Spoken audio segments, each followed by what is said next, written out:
Bonjour à tous et bienvenue à Carnet de voyage d'un aventurier mal élevé. Aujourd'hui, nous allons visiter un endroit qui était, pour ainsi dire, sur mon bucket list depuis ma lointaine jeunesse. Notamment depuis que j'ai eu entre les mains la BD de Tintin et le Temple du Soleil. Avec les années, mon intérêt grandissant pour les sites mystérieux qui s'élèvent un peu partout sur la planète m'a amené à faire des rapprochements entre ce Temple du Soleil de Hergé et le sanctuaire Inca du Machu Picchu. Cet endroit, qui avait été abandonné depuis le 16e siècle, fut retrouvé en 1911 par un archéologue américain et depuis, il est devenu un des lieux historiques les plus visités au monde. Cette popularité a amené le site à avoir son accès contrôlé pour ainsi pouvoir le préserver. Et c'est donc uniquement par visite organisée que l'on peut s'y rendre. Je me suis conformé à cette exigence et c'est bien équipé de mon sac à dos, mes bottes de randonnée et mon manteau en laine d'alpaga que je me suis lancé à la recherche du Machu Picchu sur la cordillère des Andes en parcourant le chemin des Incas. Je vous invite donc à me suivre dans cette aventure exceptionnelle. Alors allons-y!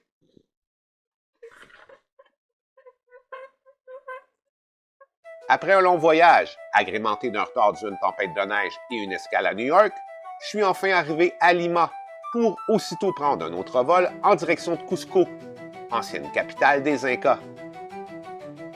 C'est grâce à la dernière technologie de l'époque que j'ai filmé mon premier contact avec la culture péruvienne, où j'ai goûté à une tisane de feuilles de coca, histoire de me remonter un peu le canadien.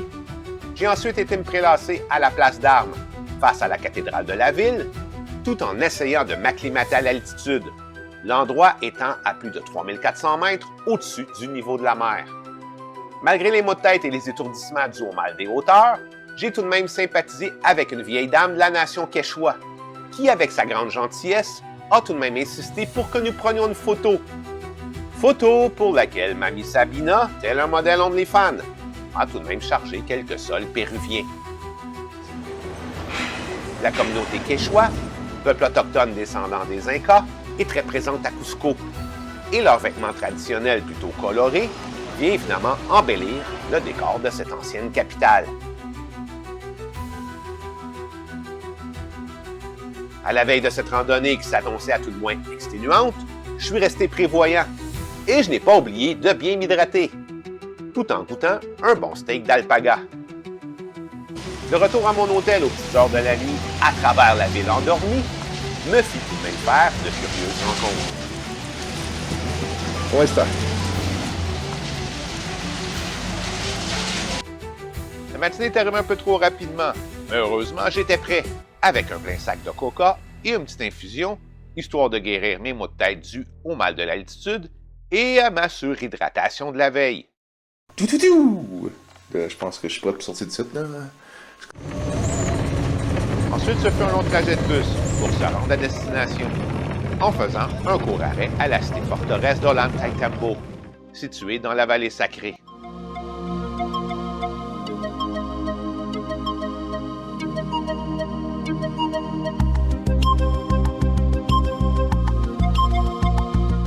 Cette ancienne ville des Incas a gardé entre autres ses vieilles rues pavées et son système d'aqueduc, bien qu'il date de plus de 500 ans. Et ce court arrêt m'a tout de même permis de me faire un nouvel ami. Puis c'est un autre petit tour d'autobus jusqu'à l'arrêt final, où l'on fait les derniers préparatifs avant le départ, en ajustant entre autres mon sac, ce qui ne m'empêchera pas de me torturer le dos pendant les prochains jours. J'ai quand même pris le temps de fraterniser avec un groupe d'Australiens, notamment en échangeant des propos quelque peu moqueurs sur les Britanniques. Et enfin, c'est le début de l'aventure. Nous longeons d'abord la rivière Urubamba avant qu'une large affiche vienne confirmer le départ de notre expédition, ce qui a comme effet d'amplifier mon excitation devant le défi à venir, soit 39 km de marche en 4 jours à travers la cordillère des Andes. Voyant le pont long et traversant la rivière, je ne peux m'empêcher de penser aux aventures de Tintin, le héros de mon enfance, et j'ai l'impression de suivre ses pas, ce qui m'enchante grandement, bien que la traversée me pose certaines inquiétudes. Ah, c'est le fun, ça bouge. Le début du trajet est plutôt facile, notamment avec les effets de la coca, et l'atmosphère est à la convivialité, où l'on se fait de nouveaux amis, Voilà. tandis que je me laisse fasciner par l'étrange paysage, des cactus aux neiges éternelles. En haut, il y a de la neige. J'espère qu'on s'en rendra pas jusque-là à soir. Le sentier toujours montant nous fait passer à côté de vestiges d'anciens villages. Ok, ça c'est l'architecture rustique, donc un peu du peuple aussi débarré que l'architecture impériale. Jusqu'à ce qu'on arrive au-dessus de la cité en ruine de Lac Tapata, centre de pèlerinage et poste de relais pour les Incas se rendant au sanctuaire du Machu Picchu. Un endroit assurément important, comme nous l'indiquent les restes d'une citadelle qui protégeait le site. La vue comme l'endroit est assez impressionnant et nous y prenons une petite pause avant de repartir.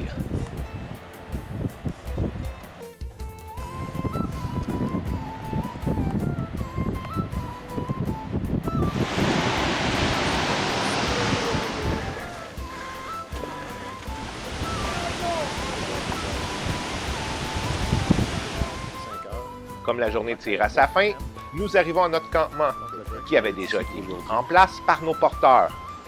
Et on a le droit à un repos bien mérité avant de poursuivre notre odyssée, tout en faisant plus ample connaissance avec les membres de notre clan, notamment Roland, mon nouvel ami allemand et colocataire de tente, ainsi que notre guide, Kokaman. Le lendemain, c'est sous la pluie diluvienne que l'aventure se continue. Bon ben, on part bien vite. J'espère que ça va se clairer un peu. Et c'est les joues bien remplies de feuilles de coca que je me suis lancé à l'assaut des sentiers détrempés, dans ce qui s'avéra la journée la plus difficile de l'expédition. Regarde, on va monter là-bas. Jusqu'à la Dead Woman Pass. La passe de la femme morte. C'est une très bonne ride. Voilà. Chemin Inca, lieu de 800 ans. Construit vers 1200, je pense, peut-être même avant un peu. Ça continue à monter, on voit rien autour. Il pleut beaucoup. C'est tough, mais on va y arriver. Outre les excès de Dame Nature, on devait aussi affronter les hauteurs vertigineuses de ce qui est nommé le col de la femme morte. Le point le plus haut du chemin des Incas, trônant à pas moins de 4200 mètres d'altitude. Mais clopin, j'ai néanmoins escaladé irrémédiablement cette pente abrupte, pour finalement arriver en haut du col, accueilli là par quelques flocons de neige, se mêlant à la pluie glaciale. Voilà, nous arrivons en haut de la passe. C'était élevé, sacrément. On va descendre jusqu'au camp. C'est vraiment élevé, il neige en plus, je te trompe. C'est vraiment les pires conditions, mais ici on est à 4220. Puis j'ai l'impression de respirer puis avoir quelqu'un qui m'étrangle en même temps, c'est l'enfer. C'est tout en haut que mon guide, ayant remarqué mon état affaibli par le mal des hauteurs, y alla d'une petite session de chamanisme, tout en m'aspergeant le visage d'une solution composée d'alcool à friction, ce qui a eu comme effet de me revigorer quelque peu. Et là, au moins on descend, il va faire moins froid ici, le neige. C'est sur un sentier ruisselant que j'ai redescendu de l'autre côté. Et plus je descendais, plus mon malaise disparaissait. Comme j'anticipais la vue du camp tout en bas, ma caméra, endommagée par l'eau, a arrêté de fonctionner. Après un moment de repos au campement et la découverte que mon petit appareil photo pouvait aussi filmer à résolution réduite, je suis remonté le sentier avec quelques-uns de mes compagnons pour aller voir un site que nous devions visiter le lendemain, tout en profitant de la vue exceptionnelle. Les ruines s'élèvent à 3760 mètres et s'appellent Runku Rakai, ce qui voudrait dire en quechua « la maison abandonnée ». Le site aurait été un lieu de contrôle et d'hébergement pour les Incas se rendant au Machu Picchu. On est parti à l'école buissonnière, à travers les montagnes, sans le dire au guide, pour voir les ruines. On fait cependant la visite hors la loi, puisque l'on doit toujours être accompagné d'un guide sur chacun des lieux historiques. Kokaman me fera la remontrance à notre arrivée au campement. Mais faut quand même pas oublier que je reste un aventurier mal élevé. Les nuages viennent de remonter. Donc le soleil va partir bien vite. Regarde, ça avance tranquillement vers notre campement. 5 minutes après la dernière vue. On voit plus rien. Le jour suivant, le retour du soleil a semblé rendre la montée beaucoup moins ardue.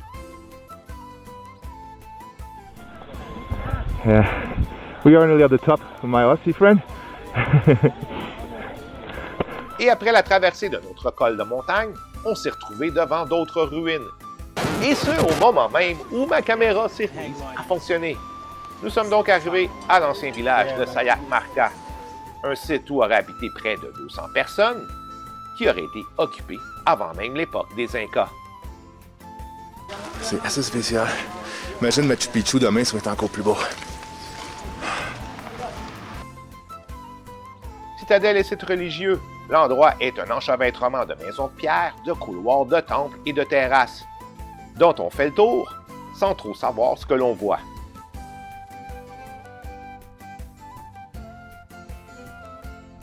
Puis finalement, notre guide nous donne quelques explications et nous fait même un petit cours improvisé sur la spiritualité de ses ancêtres incas.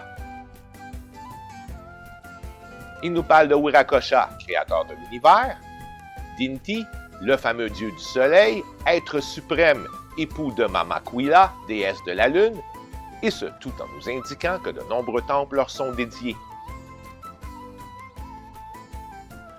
En dessinant sur le sol, il nous explique aussi la symbolique du Chacana, la croix andine, qui représenterait tour à tour les 4 points cardinaux, les 4 éléments et les 4 saisons, mais aussi les 3 niveaux de l'univers, avec en haut le monde supérieur, représentant les étoiles et les dieux, le monde du milieu, qui est la terre et les hommes, et enfin le monde inférieur, soit celui des morts et des esprits.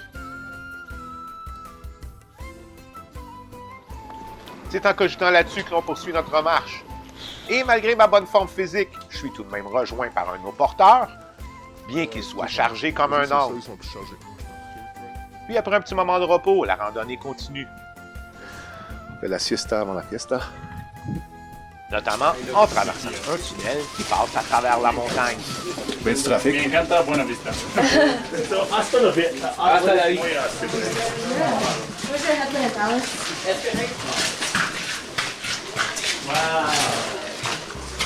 Le sentier semble serpenter à l'infini dans les hauteurs, jusqu'à ce que l'on traverse la 3e et dernière passe. Tandis que Kokamen et son assistant imitent les oiseaux, nous prenons une photo de groupe pour marquer la fin de notre ascension. Ensuite, nous arrivons dans une autre citadelle inca, soit celle de Fuyu Patamarca, qui signifie la place au-dessus des nuages. Les terrasses.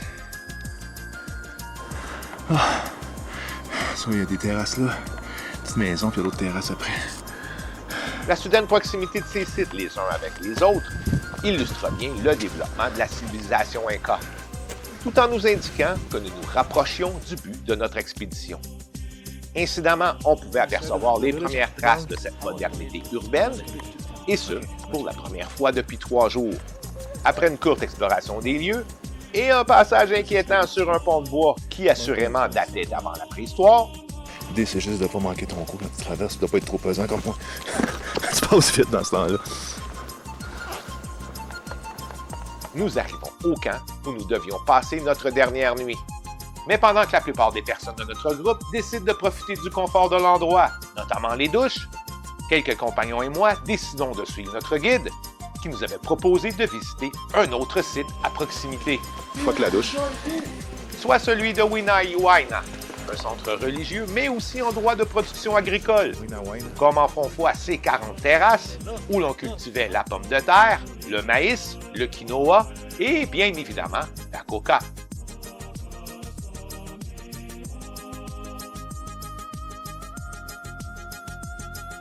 Notre guide nous expliqua la configuration du site, avec tout en haut le temple du soleil, avec ses 7 fenêtres, Spécial. C'est en rond. Il y a des grandes fenêtres. Magnifique. ainsi que les différentes fontaines d'eau qui servaient à la purification pour les rituels. Puis nous descendons vers ce qu'on appelle la maison de l'Inca, des restes d'habitation plutôt élaborés qui servaient à loger les hautes autorités de l'endroit. On s'en va là. Là, c'est un vrai labyrinthe. Toutes des petites maisons. Demain, Machu Picchu, ça va être semblable à ça, mais encore plus gros.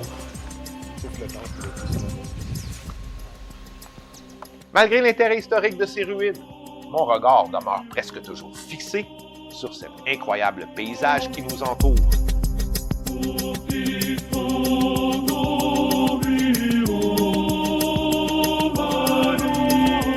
Avant de quitter, on remercie tous chaleureusement notre guide qui, grâce à ses soins, ses informations et ses conseils, a transformé notre randonnée en une odyssée inoubliable. Et je vais toujours me souvenir de mon ami Cocaman. Ensuite, c'est retour au camp, où l'on célèbre notre dernière soirée, puisque demain marquera notre arrivée au Machu Picchu. Et en tout bon Québécois qui se respecte, pour ma part, la cerveza coule à flot. Ensuite, nous avons une petite cérémonie pour honorer nos porteurs, qui, en transportant les tentes et la nourriture, en plus de monter et démonter le campement à une vitesse éclair, ont été des plus efficaces. Enfin, nous avons droit à une courte nuit, avec lever à 4 heures du matin. Une infusion de coca vient adoucir ce réveil plutôt brutal. Et ensuite, c'est le départ, dans le but d'arriver sur le site aux premières lueurs du levant. 5 heures du matin, on part. Comme le soleil apparaît, c'est avec une certaine impatience que l'on scrute la barrière des nuages pour tenter d'apercevoir les premières pierres de ce sanctuaire vers lequel on se dirige depuis 4 jours. OK? Oh yes, but it's very... Puis nous arrivons au temple d'Intipunku, qui veut dire la porte du soleil, et qui est tout à la fois un poste de garde et l'entrée cérémonielle de la cité Inca. Le Machu Picchu est juste en bas. À travers les nuages, on descend. Enfin, on peut voir un peu plus bas les ruines majestueuses du Machu Picchu. L'instant est magique et demeure véritablement la récompense pour l'épuisement et les inconforts endurés tout au long de cette randonnée. Oh, le soleil s'est levé. Fait lever la brume. Et voilà, Machu Picchu. Après 4 jours dans la montagne. Nous continuons donc sur les dernières pierres du chemin des Incas pour arriver à la fin de notre expédition. Accueillis sur le site par un troupeau de lamas qui ont la responsabilité de veiller à l'entretien des espaces verts. Allô? On va aller les voir.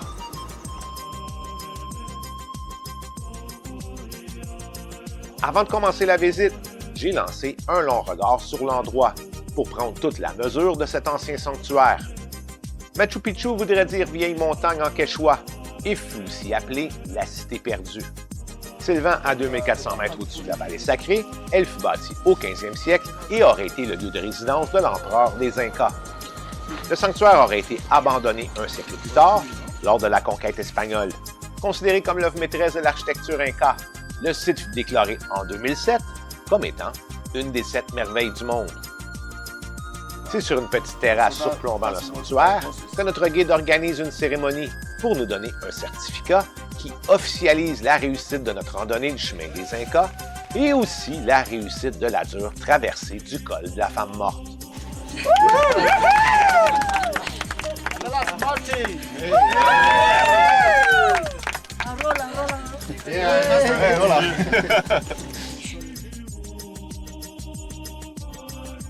Ensuite, c'est la visite tant attendue. D'abord, notre guide nous explique qu'il y a 3 zones composant le sanctuaire, soit la zone agricole, délimitée par les différentes terrasses tout en bas, la zone urbaine, qui est la partie médiane, et enfin la zone sacrée, qui est la plus élevée, où sont les nombreux temples. C'est donc vers ces bâtiments que l'on se dirige, et chemin faisant, on peut remarquer que le site est occupé par toutes sortes de petites créatures, dont le chinchilla, et des lézards se réchauffant sur la pierre, ce qui rend la visite encore plus intéressante.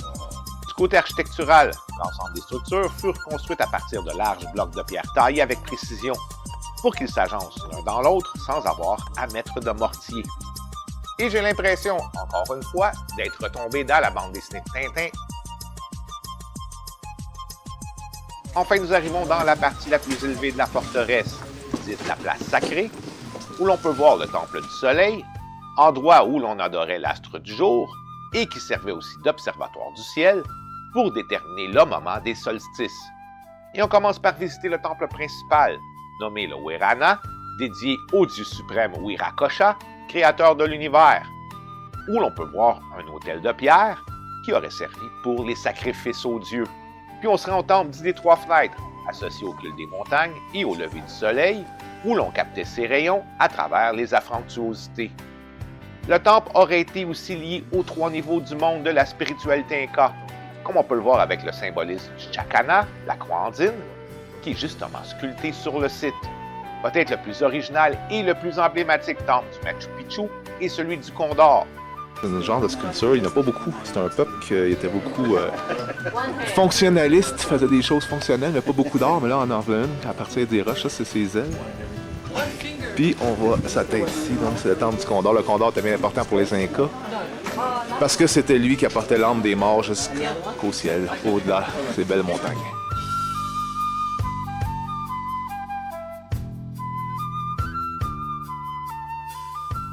Le temple devait être un site cérémoniel. Et une caverne creusée entre les deux ailes aurait pu servir d'endroit pour mettre les offrandes ou effectuer des rituels.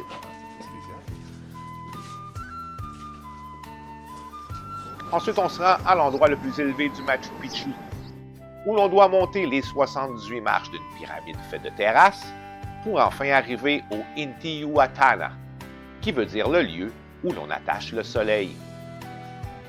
Une pierre sacrée se tient au sommet et servait tout autant d'observatoire astronomique qui agissait comme un calendrier agricole qu'un objet rituel où l'on honorait le dieu soleil.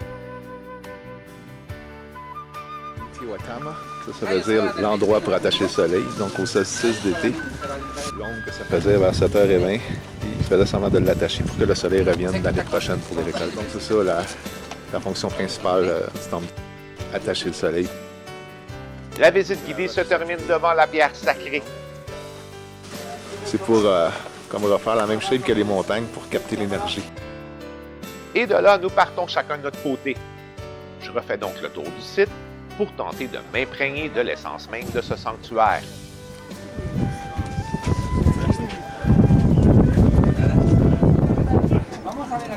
Enfin, je décide de faire connaissance avec ces bêtes étranges qui servent de tondeuse écologique et je me rends donc à la maison des lamas.